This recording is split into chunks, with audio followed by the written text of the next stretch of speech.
எங்கேயும் எப்போதும். ஸோ அதுவுமே வந்து இப்போ வரைக்கும் யாராலையுமே மறக்க முடியாத ஒரு கேரக்டராக இருக்குது. ஸோ இந்த கேரக்டர் எப்படி அமைஞ்சது மேம்? ஒரு நாள் இந்த மாதிரி சரவணன் கூப்பிட்டு கதை சொல்லணும்னு சொன்னாங்க. வந்தாங்க, சொல்லிட்டு போயிட்டாங்க. நான் தமிழ் படம் பண்ணிட்டு இருக்கிற டைமில் எனக்கு அப்போ சொன்னது வந்து அஞ்சலி பண்ண வேண்டிய கேரக்டர். சரி கேட்டுட்டு நான் ஓகே பரவாயில்ல அப்படி சொல்லியிருக்கேன். அதுக்கப்புறம் இவங்க கிளம்பிட்டாங்க.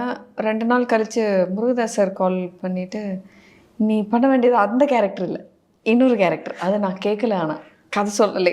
அந்த கேரக்டரோட எனக்கு ப்ரீஃப் கூட கொடுக்கல.